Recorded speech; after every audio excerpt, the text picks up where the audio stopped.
Le diable est le meilleur psychologue du monde entier. Vous aurez aucun autre psychologue qui connaisse aussi finement vos points faibles. Pour savoir quoi manger, comment m'habiller, limite je devais tirer les cartes ou jouer au pendule, quoi. Et par exemple j'avais des spasmes qui bougeaient tout seuls, des membres, surtout les jambes qui bougeaient toutes seules aussi. Je m'appelle Alice, j'ai 29 ans, j'habite Paris et je travaille pour l'Église catholique à Paris.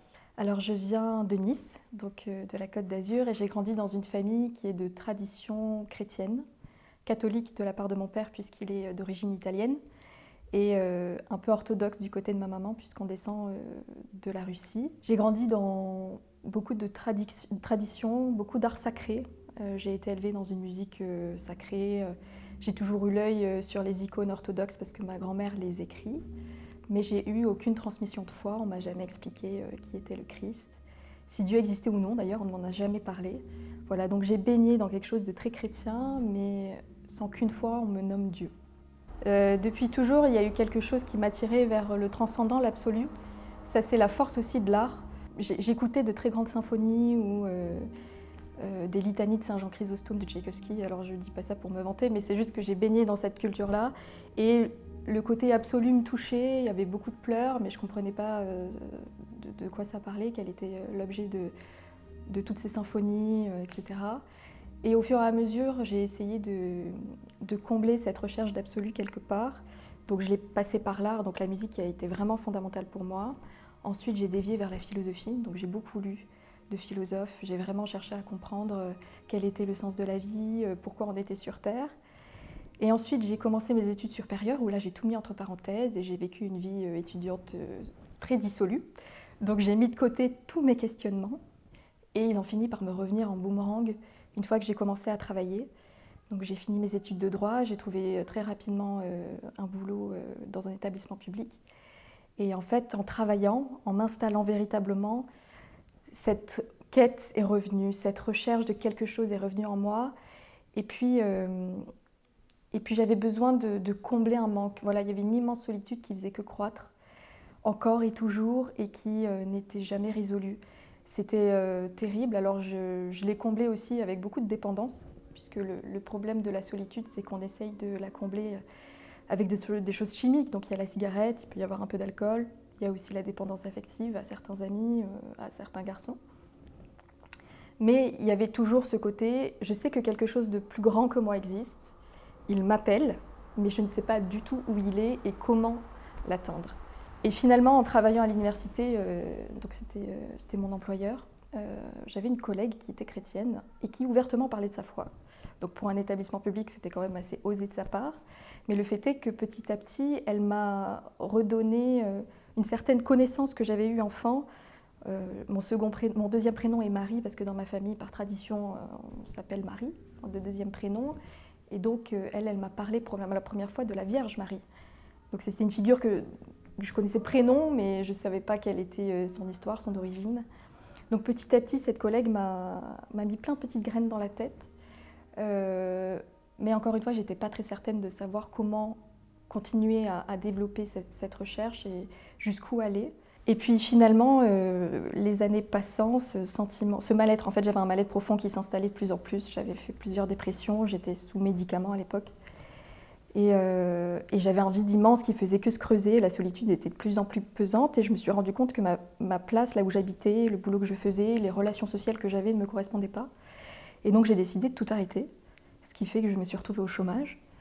Au début, ça a été d'un commun accord avec mon employeur, donc j'ai ressenti un énorme soulagement de ne plus être empêchée, de ne plus avoir aucune responsabilité. Et cette oisiveté m'a permis de me poser les vraies questions. Quel est le but de la vie? Quel est le sens? Et pourquoi je suis faite? C'était surtout ça, pourquoi je suis faite dans cette vie? Quelle était ma mission, en gros? Et puisque je n'avais qu'à lire tout ce que je voulais et passer mon temps sur YouTube, en fait, petit à petit, je suis tombée dans beaucoup de propos ésotériques. Donc on commence par des choses très simples, on commence par l'astrologie, parce que c'est quelque chose de très accessible. La quête initiale est toujours qu'est-ce que je dois faire, où est-ce que je dois aller. Et je cherche à voir plus grand que moi, mais je ne sais pas ce que c'est. Il n'y a pas de définition de ce plus grand que soi. Donc je me suis plongée dans l'ésotérisme, donc on étudie un peu son profil astrologique pour savoir qui l'on est, donc il y a toujours un problème d'identité de soi. Et puis qu'est-ce qu'on doit faire de sa vie. Donc là on tombe ensuite dans la cartomancie, donc c'est chercher des réponses concrètes à travers des cartes, donc le hasard de cartes, à travers le pendule, donc l'idée qu'un pendule peut nous guider sur une réponse fermée, oui, non. Et en fait petit à petit je me suis complètement enfermée dans ces idées-là. Et surtout, tout à l'heure je parlais de dépendance affective ou de dépendance chimique à la cigarette, et en fait on devient dépendant de l'ésotérisme. Et le terrain psychologique, surtout lorsqu'il est affaibli, puisque à l'époque j'étais en dépression, c'est le terrain favori du diable. Et c'est le terrain sur lequel il vient mettre plein de pansements comme ça, les uns par-dessus les autres, en nous faisant croire que c'est la bonne solution. Et le diable est le meilleur psychologue du monde entier. Vous aurez aucun autre psychologue qui connaisse aussi finement vos points faibles.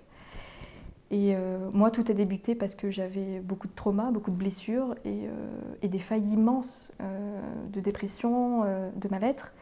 Et là-dessus, cette brèche, il y comble tout ce que l'on veut entendre. Et toutes les paroles qu'on aimerait un jour qu'on nous dise. Et en fait, on perd complètement l'usage de sa liberté. C'est-à-dire que j'étais devenue incapable, et ça j'en ai ressenti les séquelles après ma conversion au Christ, j'étais devenue incapable de prendre une simple décision.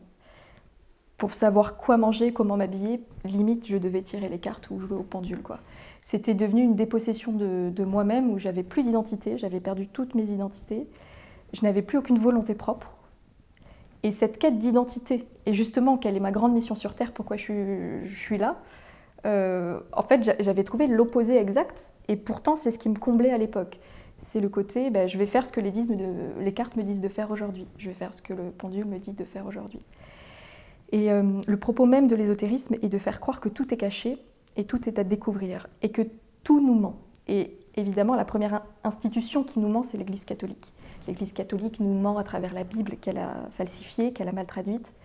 Elle nous ment à travers les figures chrétiennes. Donc, dans l'ésotérisme, il y a beaucoup de choses qui sont mises en commun. Il y a les chakras, les spiritualités beaucoup plus indiennes avec les vies antérieures, tout ça.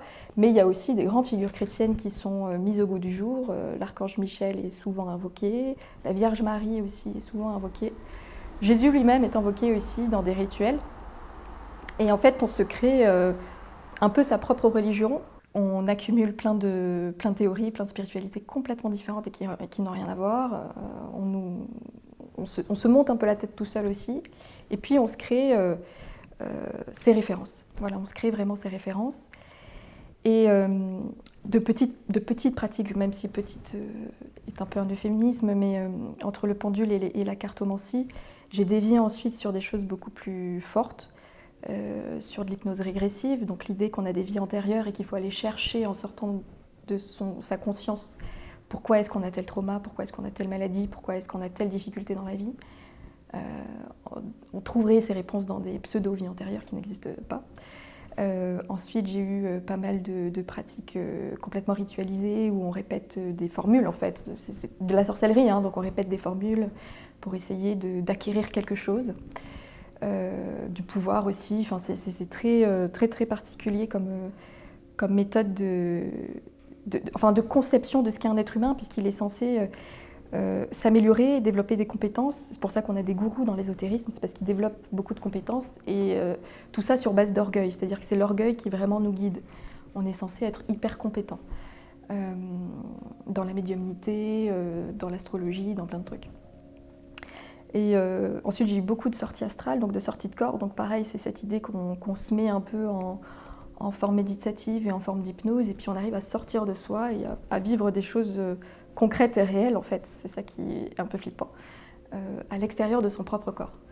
Bref, donc j'ai fait plein de trucs comme ça, et là où ça commençait vraiment à tourner au vinaigre, c'est que je sentais à l'intérieur de moi, et j'en sens encore de temps en temps en forme de séquelles, des choses qui étaient en moi-même, et par exemple j'avais des spasmes qui bougeaient tout seuls, des membres, surtout les jambes qui bougeaient toutes seules aussi, des voix, très clairement, qui me disaient quoi faire et ne pas quoi faire. Donc là on est sur de la possession, je ne sais pas si un prêtre exorciste serait d'accord au niveau qualificatif, si ça rentre vraiment dans ce que dit l'Église catholique, mais en tout cas moi je l'interprète aujourd'hui comme ça. On est dans une forme de possession. ce qui est vraiment le résultat lent d'une forme de je donne complètement ma liberté et qui je suis à autrui. Et à savoir des démons, parce que si on entend des voix, c'est pas les anges. C'est au contraire les choses démoniaques qui nous susurrent ce qu'on veut entendre.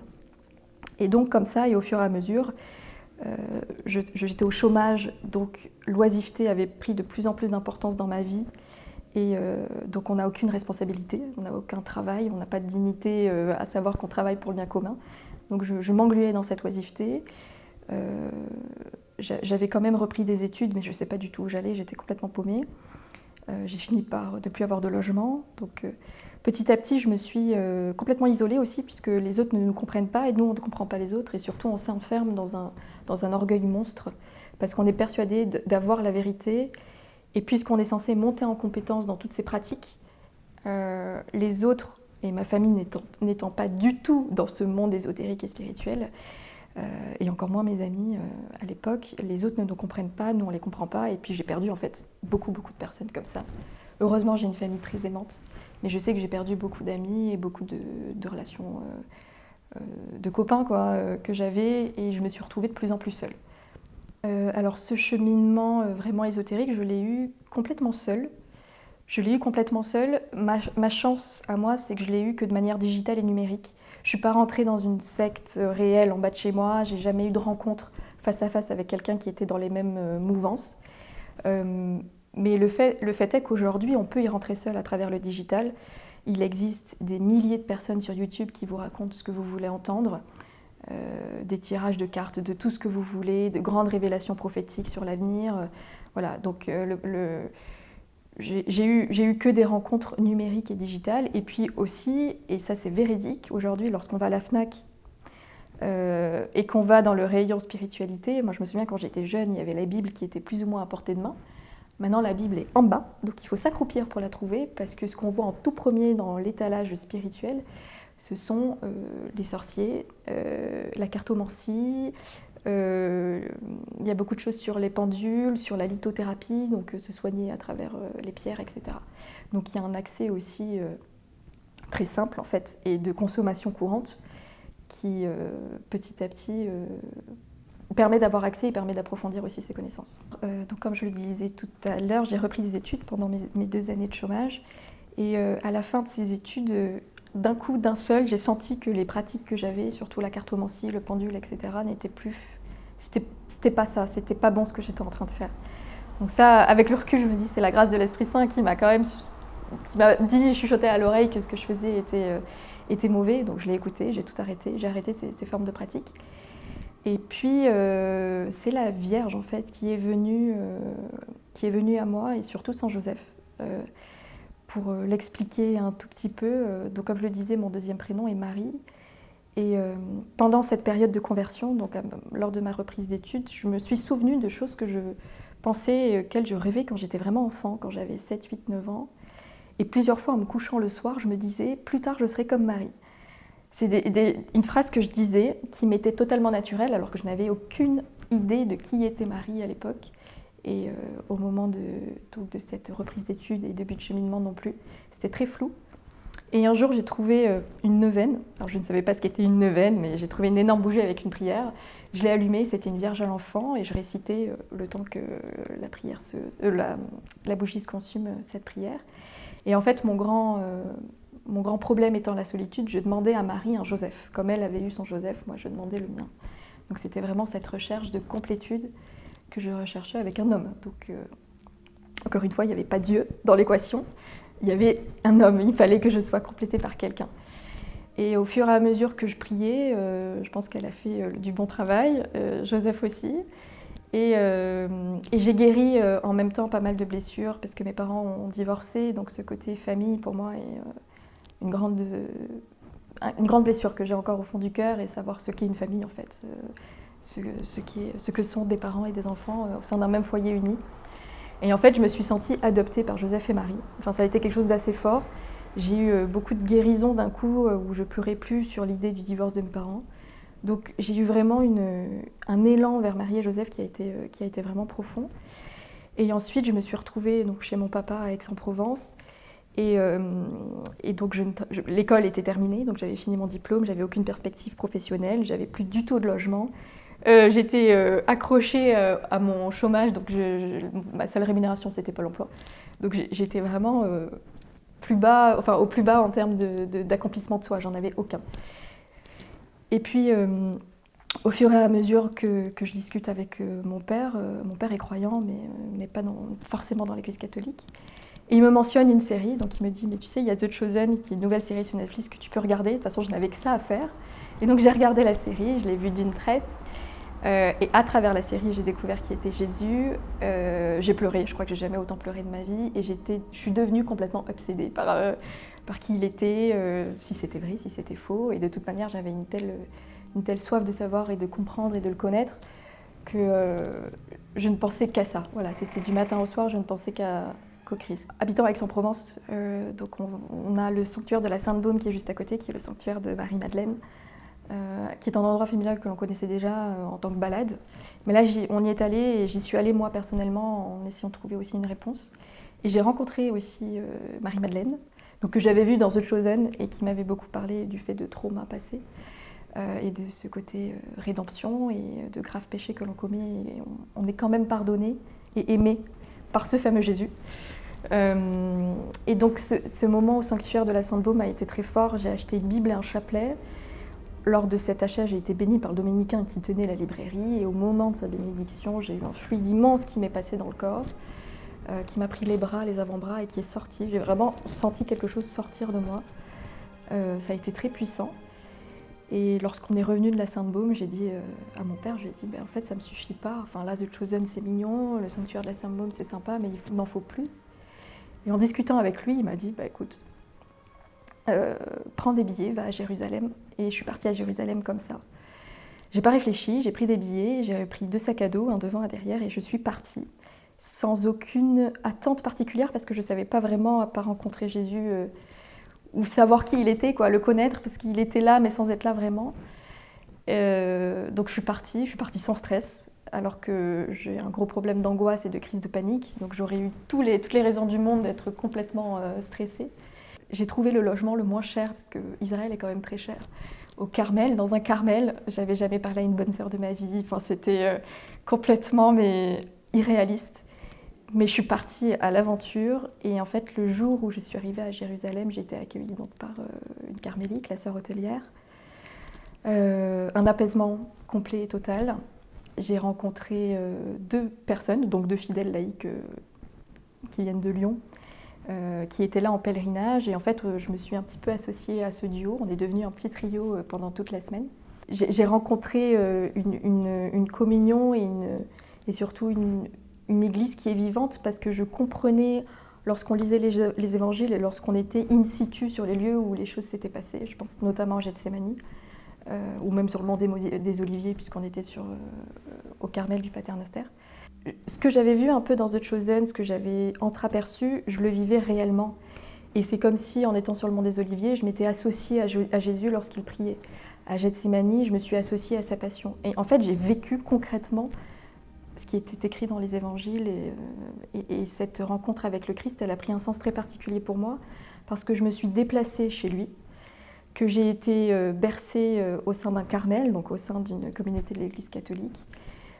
J'ai parlé qu'avec des catholiques et c'est donc ces 2 amis qui m'ont entraînée dans ma toute première adoration. J'ai compris ce qu'était une messe, j'ai compris ce qu'était l'Eucharistie, j'ai compris la mort et la résurrection. En fait, j'ai tout vécu d'un coup en une semaine.